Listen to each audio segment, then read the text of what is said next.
Bonjour, yes. Bon matin. Est-ce que vous allez bien? Je ne vais pas tout déplacer les choses.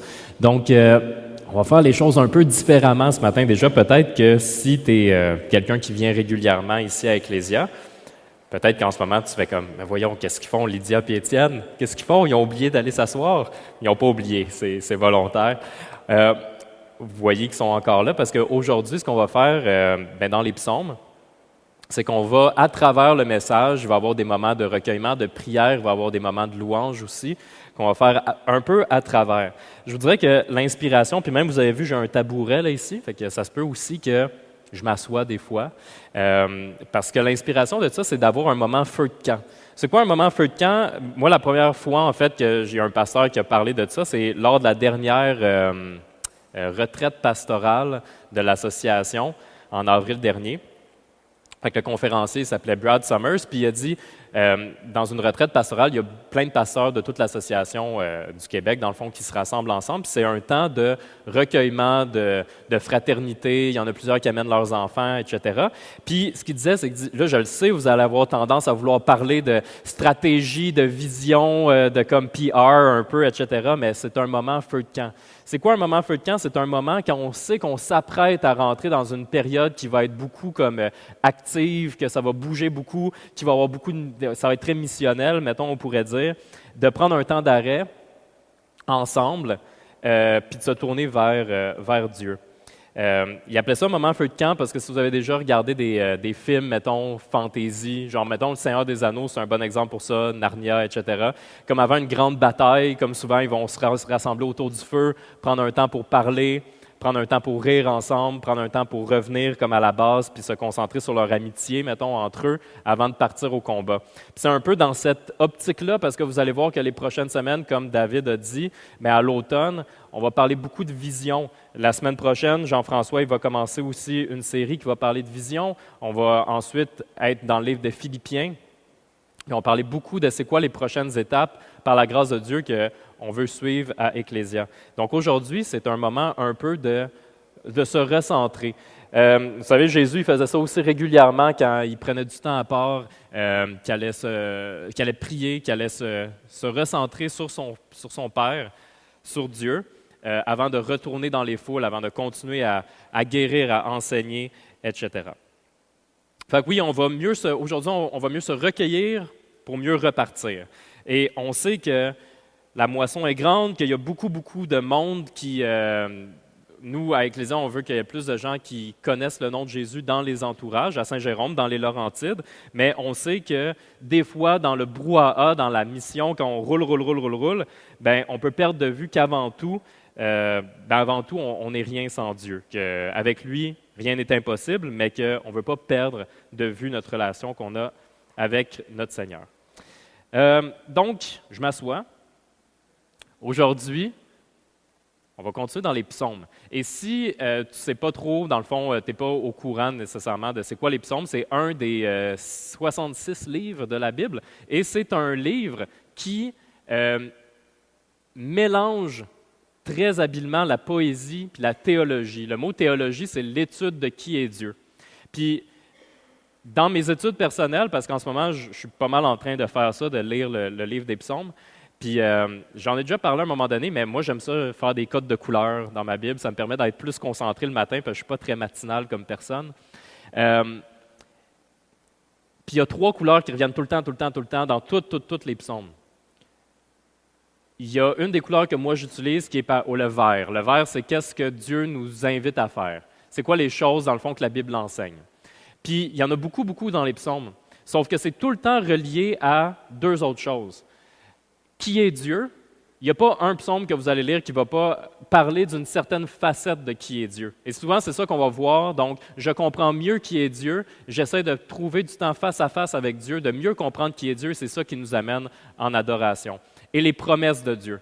Parce que quand ça va vraiment pas bien, qu'on sent que tout ne va pas bien, on peut voir aussi comment Dieu a été fidèle dans la Bible, mettons dans l'histoire narrative, mais aussi dans nos vies.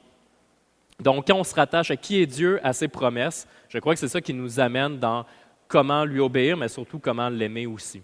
Comment qu'on peut s'accrocher, persévérer, se réjouir, se repentir aussi si besoin de repentance il y a. Fait que, aujourd'hui, si vous n'avez pas votre Bible, ce qu'on va faire, c'est qu'on va vraiment être concentré dans le psaume 32. Fait que le psaume 32, si vous n'avez pas de Bible, vous pouvez lever votre main. On a des Bibles qu'on donne ici, dans le fond, que tu peux ouvrir avec moi. Puis je vais vous le lire aussi. Donc, on va lire ensemble le psaume 32.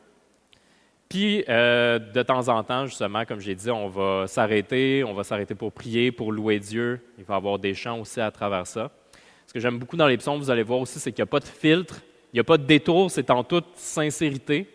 Et des fois, il y a des personnes que quand, mettons, tu rentres dans une église pour la première fois ou tu entends des gens prier, ça peut être intimidant parce qu'on se dit comme « Ah, lui, il a comme une façon de prier, il a appris comment prier. » Mais ce qu'on voit dans le psaume, c'est qu'on voit que les gens prient avec leur cœur. C'est pour ça qu'un enfant qui prie souvent, c'est très beau parce qu'il n'y a pas comme il n'y a pas de filtre, il y a une honnêteté complète parce que Dieu lit nos cœurs. Et je pense qu'aujourd'hui, ce qu'on va faire, c'est qu'on va vraiment voir à quel point c'est beau en toute honnêteté. C'est un peu ça qui ressort, je vous dirais, du livre des psaumes des dernières semaines. Ça fait 3 semaines qu'on enseigne, qu'on prend une petite pause, une interlude dans les psaumes. Puis c'est l'honnêteté, la sincérité, parce qu'on ne peut pas cacher des choses à Dieu. Ça ne vaut pas la peine de commencer à cacher des choses à Dieu. Mais ce n'est pas tout le temps facile de vraiment comme livrer son cœur à Dieu dans la prière. Donc, on va commencer à lire ensemble, c'est le psaume 32. Je vais vous lire les 7 premiers versets qui parlent de confession. Donc, psaume 32. « Heureux celui dont la transgression est enlevée et dont le péché est pardonné. Heureux l'homme à qui l'Éternel ne tient pas compte de sa faute et dont l'esprit ne connaît pas la ruse. Tant que je me taisais, mon corps dépérissait, je gémissais toute la journée. Car nuit et jour, ta main pesait lourdement sur moi. Ma vigueur avait fait place à la sécheresse de l'été. Je t'ai fait connaître mon péché, je n'ai pas caché ma faute. J'ai dit, j'avouerai mes transgressions à l'Éternel et tu as pardonné mon péché. C'est ainsi que tout fidèle peut te prier au moment convenable. Si de grandes eaux débordent, elles ne l'atteindront pas. Tu es un abri pour moi, tu me préserves de la détresse, tu m'entoures de chants de délivrance. »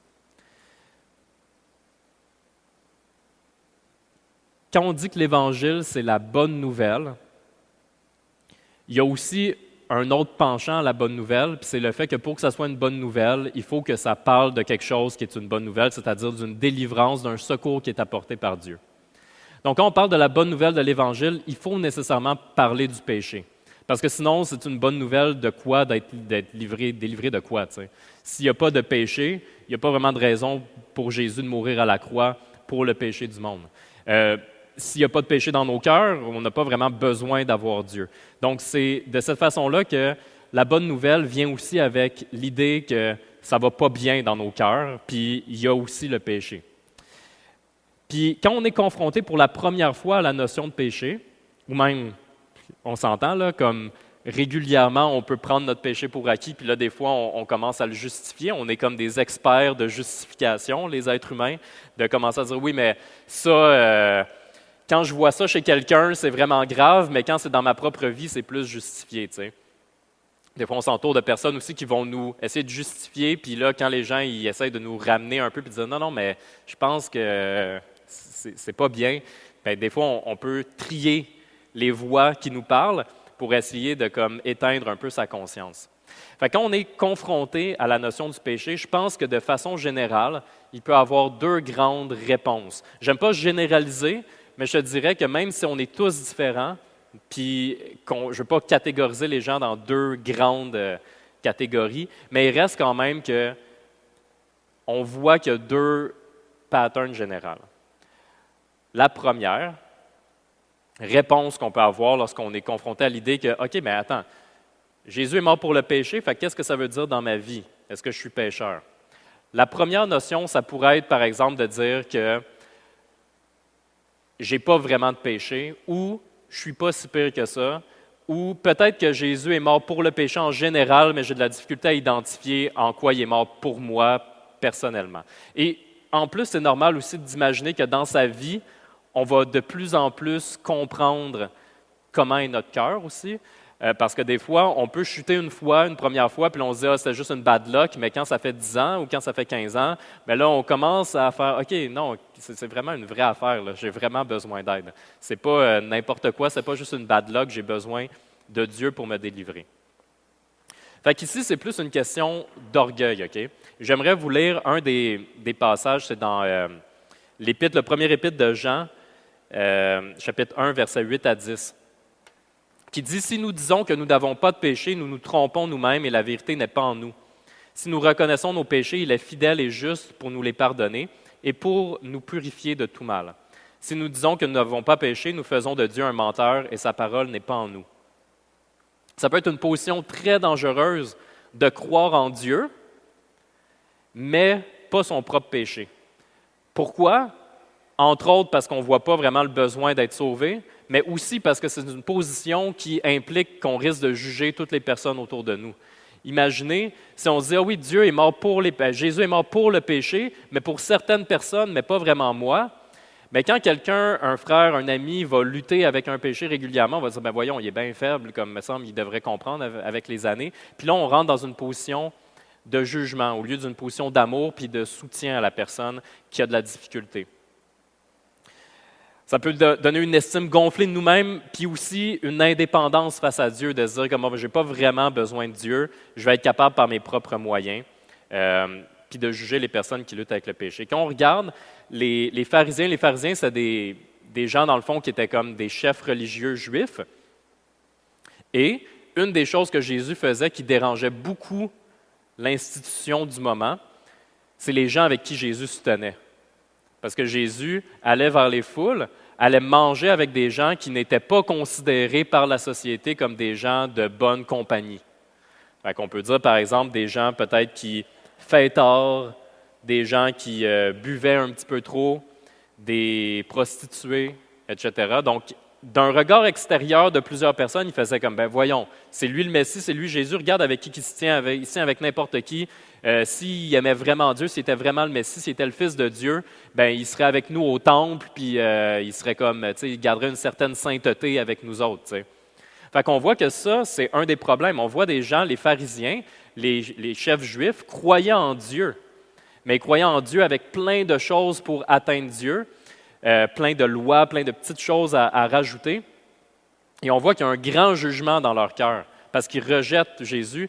Puis, c'est pas non plus que Jésus il disait « OK, vous avez carte blanche à toutes les personnes qui étaient fêtards, etc. » Sauf que ce que Jésus voyait, c'est qu'il voyait directement au cœur. Puis il voyait, oui, il y avait des personnes qui étaient fêtards ou des personnes qui avaient des problèmes. Sauf que quand Jésus leur disait « Hey, regarde, je veux te parler puis te dire comme c'est un problème en ce moment que tu peux avoir, puis il faut que tu te tournes vers Dieu. » Puis il y a des gens de tout type de personnes que leur cœur s'attendrissait puis qui changeaient de voie, qui se repentaient.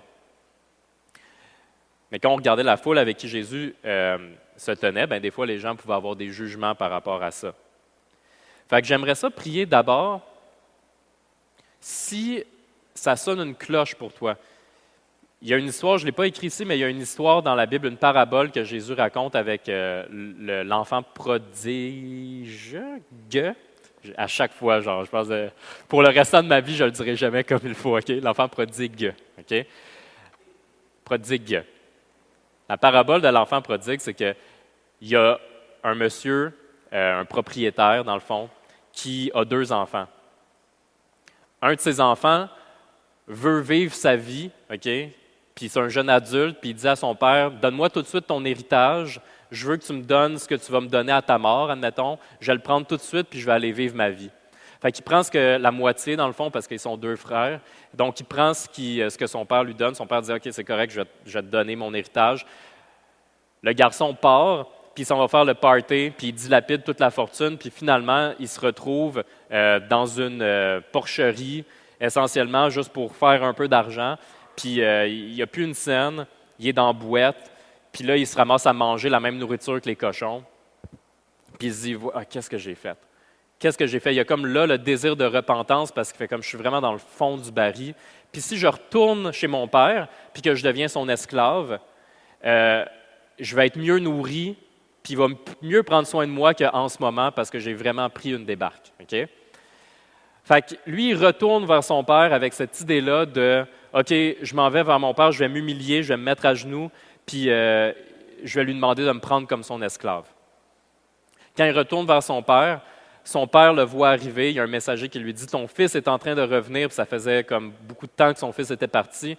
Puis le père, le propriétaire, bien habillé, comme un homme avec une certaine réputation, part en courant, oublie toute notion de comme « OK, je veux préserver, mettons, les apparences », puis court vers son fils, puis il le prend dans ses bras, puis il lui dit « T'es à la maison, mon fils ». Puis quand son fils essaie de lui dire ah, « ben, regarde, je vais être ton esclave, puis c'est correct », il dit « Non, t'es mon fils, puis on va faire un gros party pour toi, on va faire un gros, on va célébrer parce qu'il dit « Mon fils est revenu à la maison ». Puis il célèbre parce qu'il y a eu un changement dans son cœur, une repentance qui s'est effectuée. Mais celui qu'on oublie des fois, c'est l'autre garçon. Parce que l'autre garçon, lui, il est resté là, l'autre fils, il est resté là, il était fidèle à son père, il continuait à travailler pour lui dans les champs, et il est fâché. Parce que quand il voit son frère revenir, il dit « Hey, lui, là, il t'a traité comme de la chenoute, il a pris ton argent, il est parti, il l'a tout dilapidé. Puis là, il revient, puis tu lui fais un gros banquet, puis moi, tu n'as jamais fait de banquet pour moi, puis pourquoi que là, on se réjouit? » Puis il lui dit, ton frère est revenu. Ton frère est revenu, puis c'est comme ça que Dieu nous voit aussi quand il voit un cœur sincère, peu importe où tu es dans la vie, peu importe à quel point tu t'es éloigné, il est content d'ouvrir les bras, parce que le propriétaire représente Dieu, puis il est content d'ouvrir les bras puis de te prendre avec lui. Et ce qu'il dit à son fils, c'est que tu dois te réjouir toi aussi de ton frère qui est revenu, que t'aimes, c'est ton frère. C'est un peu cette position-là de l'autre frère. Des fois, on peut juger trop le péché de d'autres personnes, puis quand il y a une repentance sincère, on se dit comme « Ah ouais, mais moi, j'ai plus gardé, j'ai comme été plus fidèle à mon père, j'ai plus fait les bonnes affaires. » Il peut y avoir un jugement. Fait que j'aimerais prier tout de suite pour cette attitude-là de cœur qu'on peut tous avoir dans notre cœur. Peut-être que tu es là ce matin, puis toi, tu te dis « Ah oui, moi, je suis plus là, je suis plus dans l'orgueil, j'ai de la difficulté à voir comment que j'ai besoin de Dieu, puis j'ai tendance à juger les personnes autour de moi qui rushent, qui ont de la difficulté. » Même si leur repentance peut être sincère. Seigneur, je veux te prier. Je veux te prier pour moi, avant tout parce que tu connais mon cœur.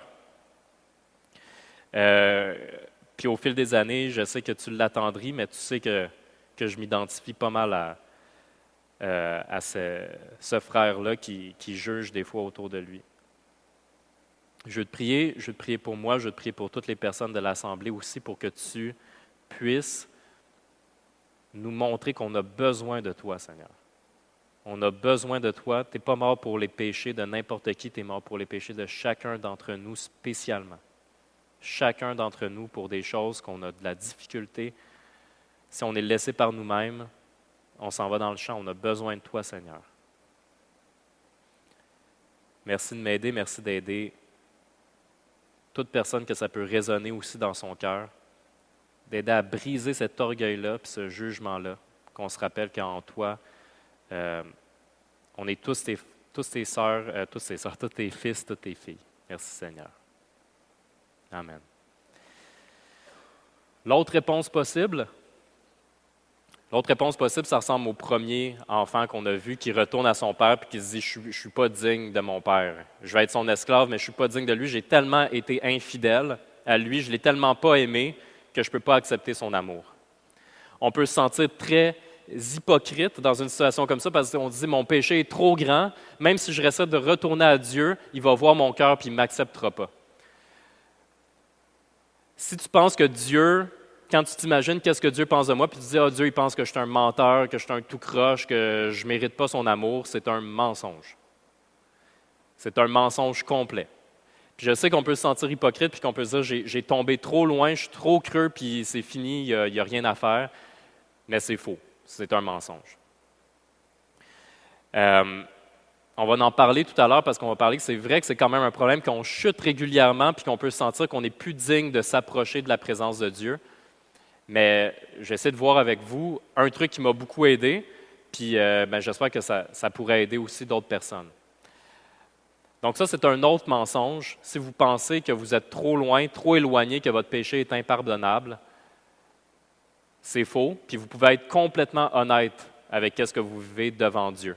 Vous n'avez rien à lui cacher, il connaît tout de toute façon. Vous pouvez dire exactement c'est quoi vos luttes, exactement c'est quoi les choses qui vous donnent l'impression que vous n'êtes pas digne de rentrer dans sa présence.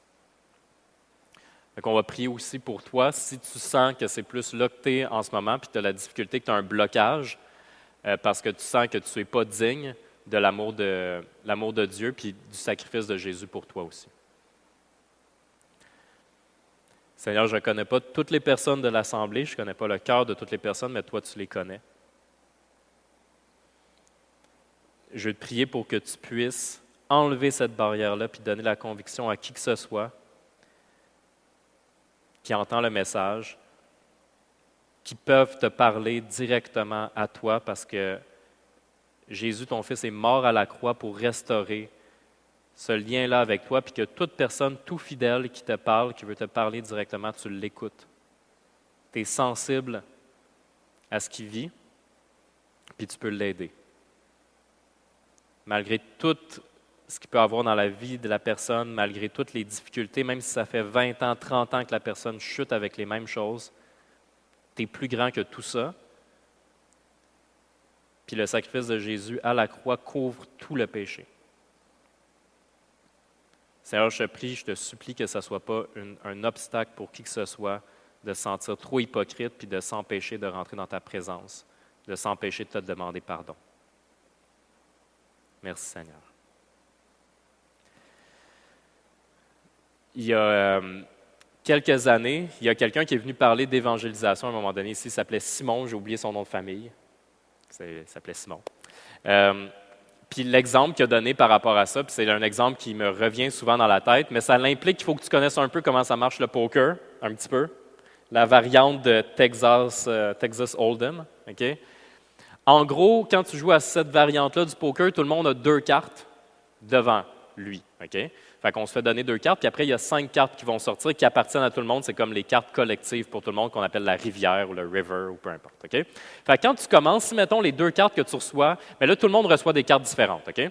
Fait que toi, tu peux peut-être recevoir un 2 de pique puis un 4 de carreau. Okay? Si tu ne connais pas le poker, c'est pourri. Okay?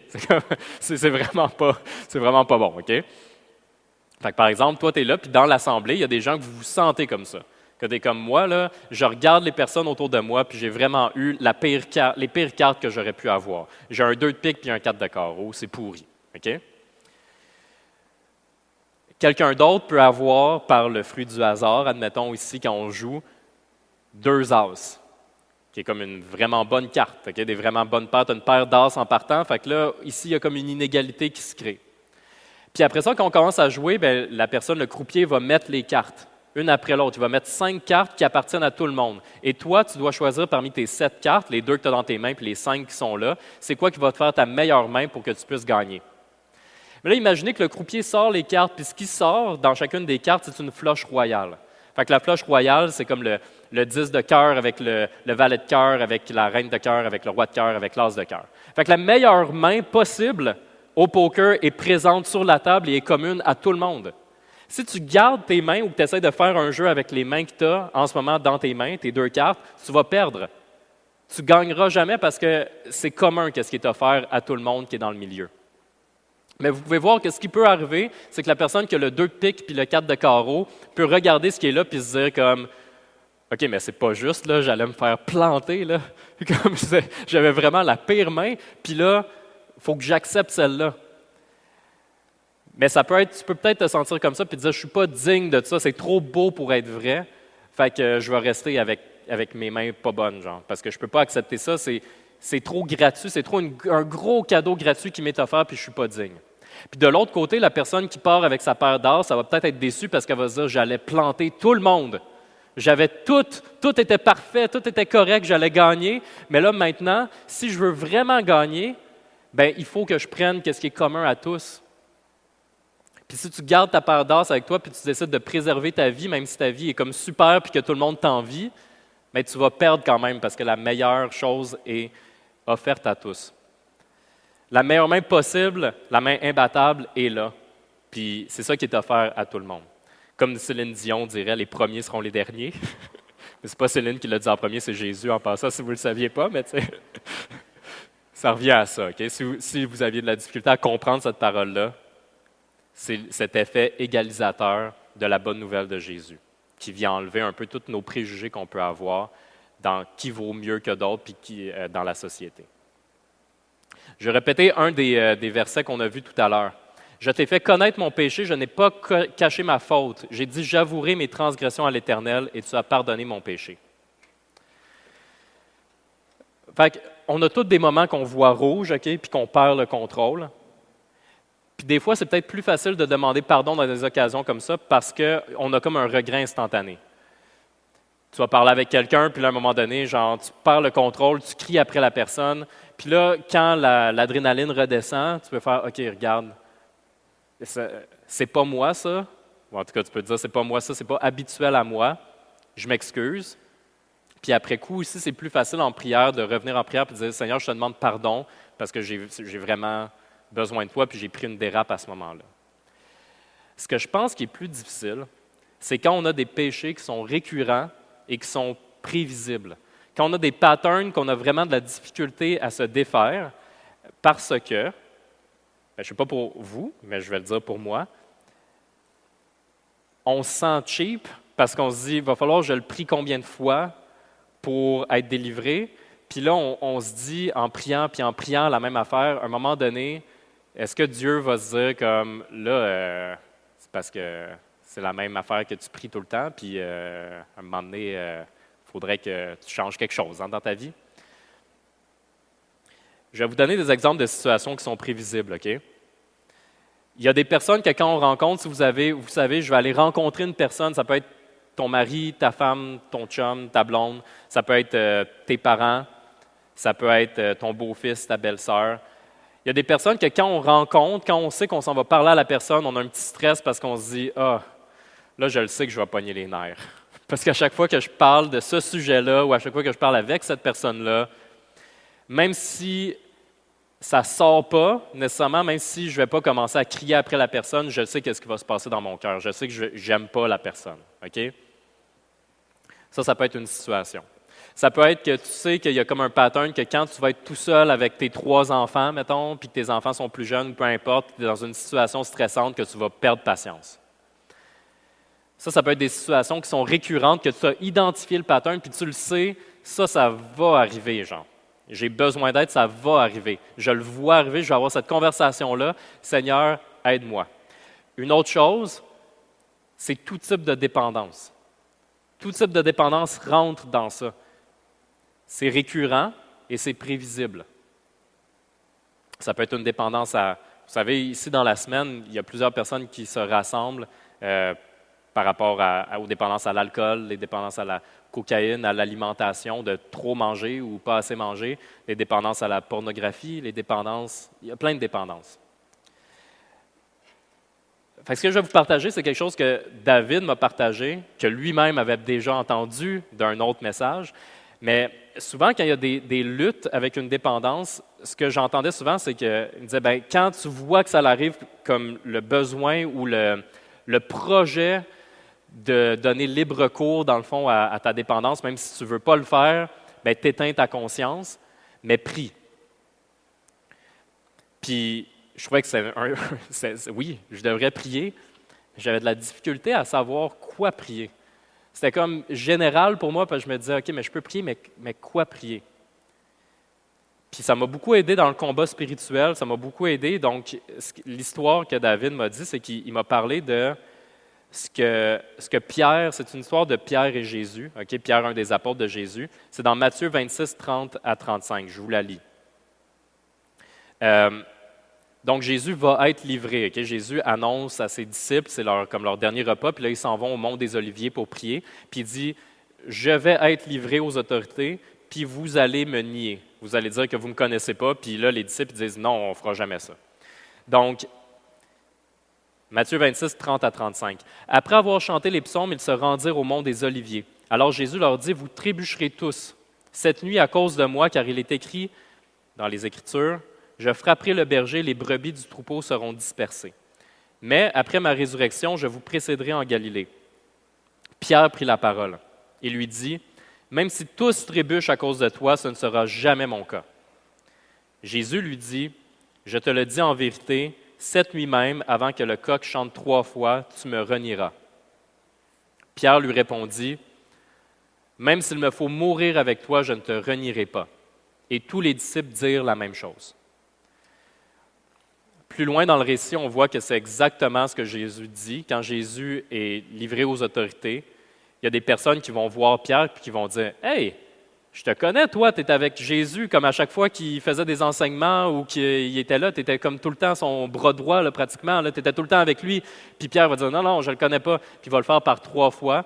Puis quand il renie 3 fois, le coq chante, puis là, Pierre, il pleure amèrement parce qu'il réalise que ce que Jésus lui avait dit était vrai, puis qu'il allait le renier. C'est quoi le problème ici? Parce que moi, là, si j'ai un ami qui me disait comme « Non, non, regarde, je suis avec toi là, jusqu'à la fin, là, je te lâcherai jamais, là, je suis de ton bord. » Puis, tu sais, c'est le fun de savoir ça. Mais l'affaire, c'est que Pierre a rejeté ce que Jésus lui disait directement. C'est pas juste une tentation ou l'ennemi qui le tentait ou genre sa conscience qui le travaillait ou quoi que ce soit. C'est Jésus directement qui lui dit « Tu vas me renier. » C'est ça que la parole enseigne, puis « Tu vas me renier. » Puis Pierre, il dit non parce qu'il dit non, je ne ferai jamais ça. Mais des fois, dans nos dépendances, c'est un peu cette attitude-là qu'on peut avoir. Parce qu'on ne veut pas faire de peine à Dieu ou parce qu'on se dit non, moi je suis fort, genre je vais être capable. Fait qu'on se dit non, non, je ne vais jamais faire ça. Puis là, après, on chute, puis après ça, à la place de revenir en repentance, on se dit ah, là, j'ai chuté, mais la prochaine fois, je ne chuterai pas. Je vais être correct, ça va être correct, Dieu, fais-moi confiance.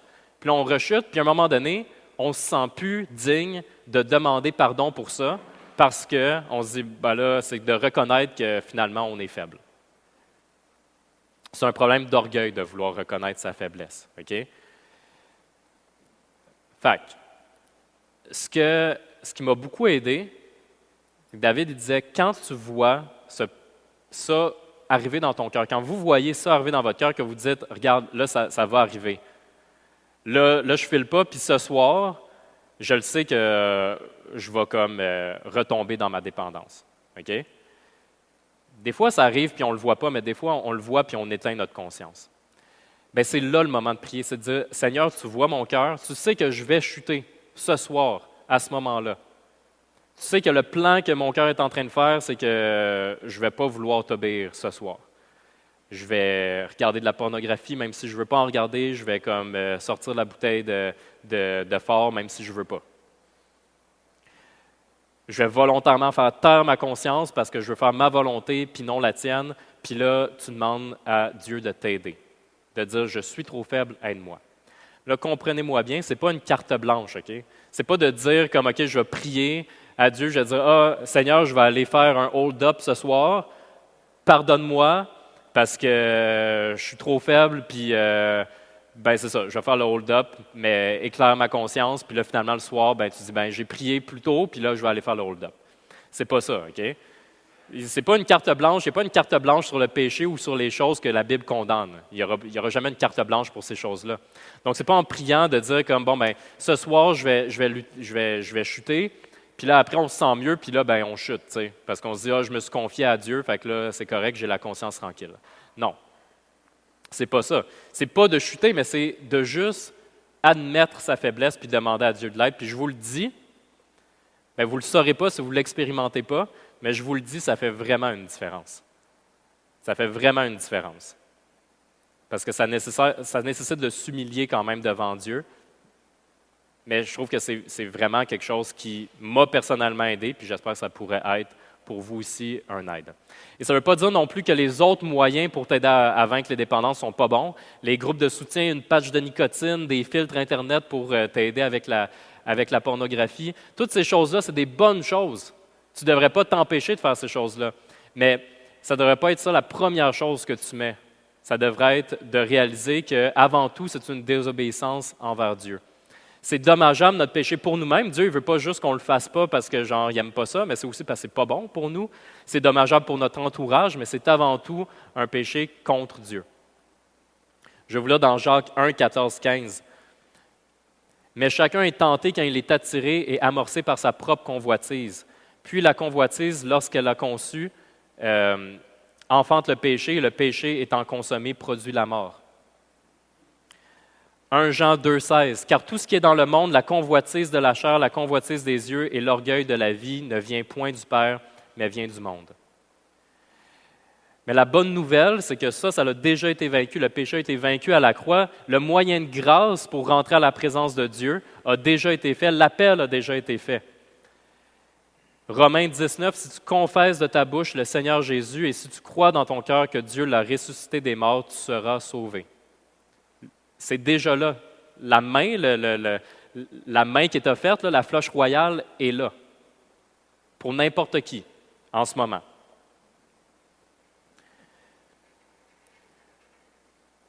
Fait que je sais que là, on se dit comme, coudonc, ils vont-tu chanter à un moment donné? Mais oui, on va chanter. On va chanter un premier chant.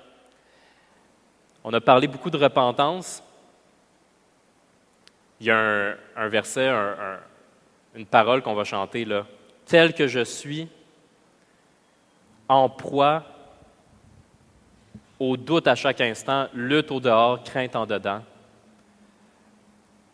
On va se lever et on va chanter ensemble « Tel que je suis ».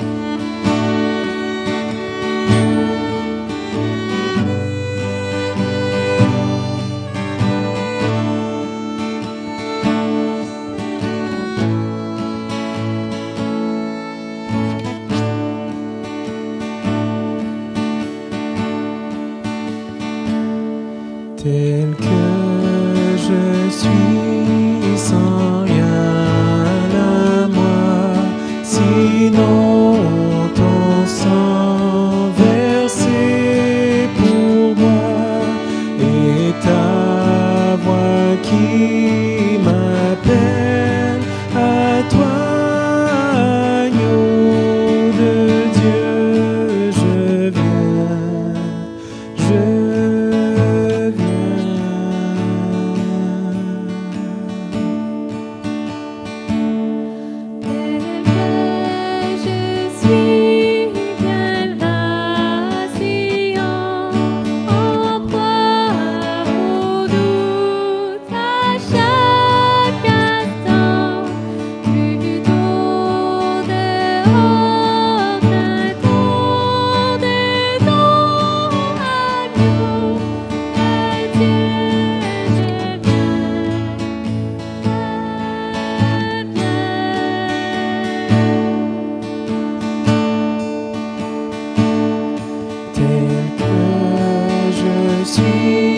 ton cœur est prêt à prendre le mien tel qu'il est pour tout changer, sauveur parfait, agneau de Dieu, je viens, je viens.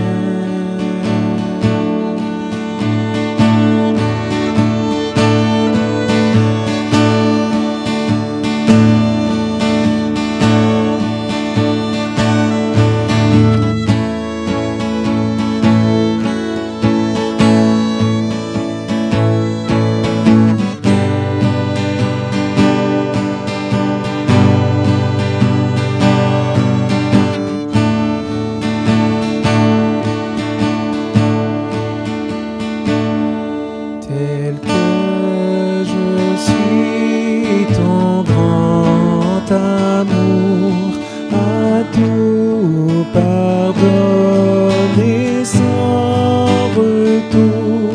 Je veux être à toi dès ce jour, agneau de Dieu, je viens, je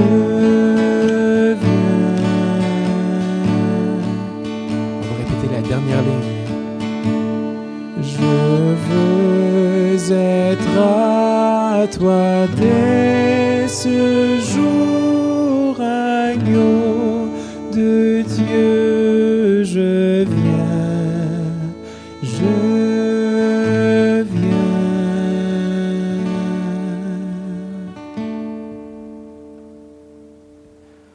On peut rester debout. Je vais continuer avec vous en lisant le psaume 32. On ne l'avait pas lu au complet à partir du verset 8. Ici, le psalmiste parle au nom de Dieu. Le psalmiste, la personne qui écrit le psaume, dit « Je t'instruirai et te montrerai la voie que tu dois suivre. » C'est Dieu qui nous dit ça. « Faites-moi confiance, je vais vous instruire, je vais vous montrer la voie qu'on doit suivre. Je te conseillerai, j'aurai le regard sur toi. Ne soyez pas comme un cheval ou un mulet sans intelligence. On les freine avec un mors et une bride dont on les orne, afin qu'ils ne te bousculent pas.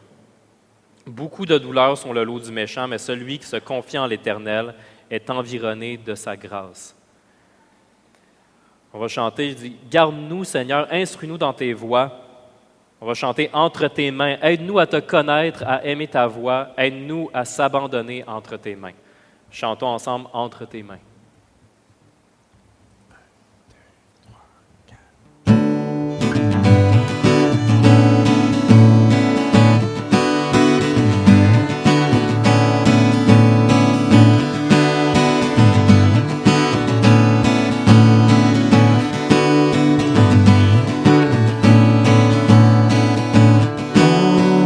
Tes mains, j'abandonne tout ce que j'appelle mien.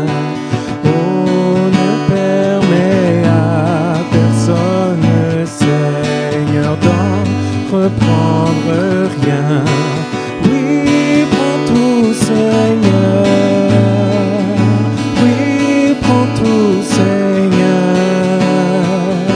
Entre tes mains, j'abandonne tout avec honneur.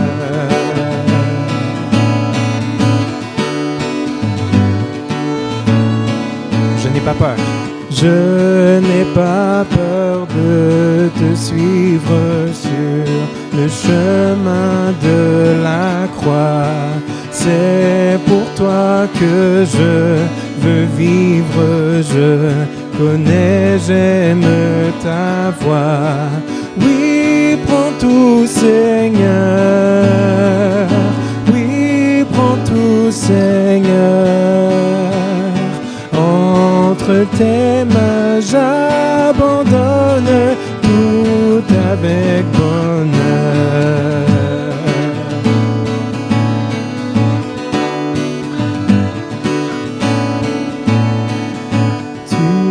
Connais mieux que moi-même tous les besoins de mon cœur.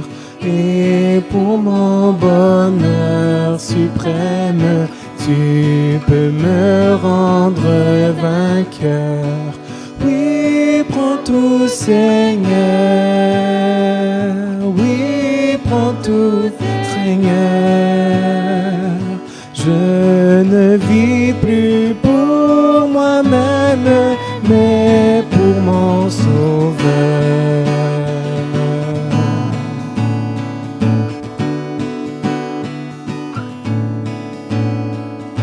Prends mon corps et prends mon âme, que tout en moi soit à toi. Que par ta divine flamme, tout mal soit détruit en moi.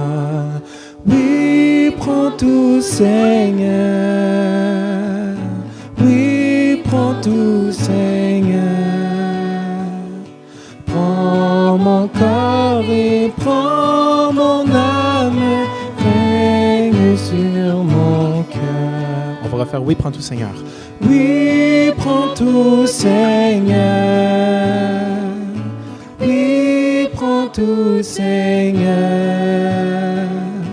Prends mon corps et prends mon âme, règne sur mon cœur.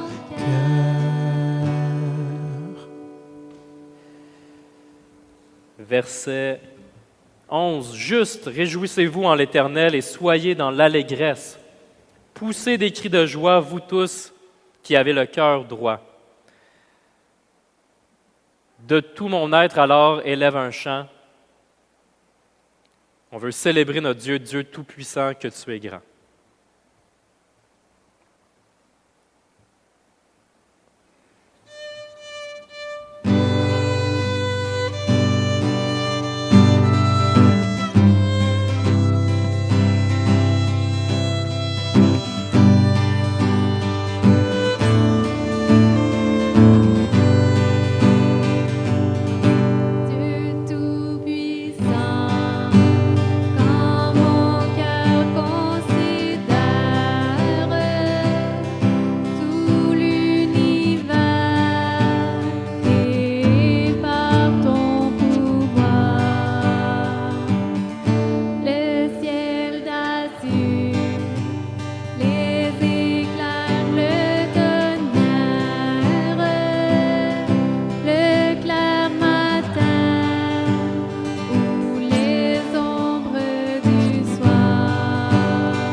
Retourner à Alors mon cœur.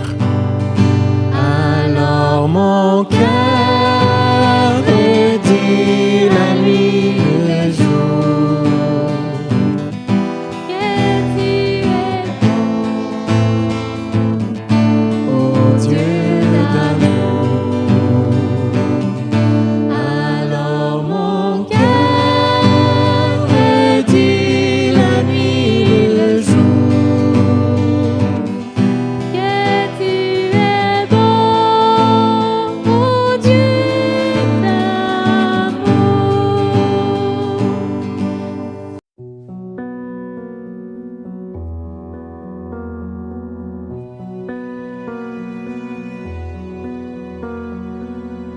En toi les humbles sont bénis, en toi les faibles sont affermis, les cœurs brisés tu rétablis, donnant la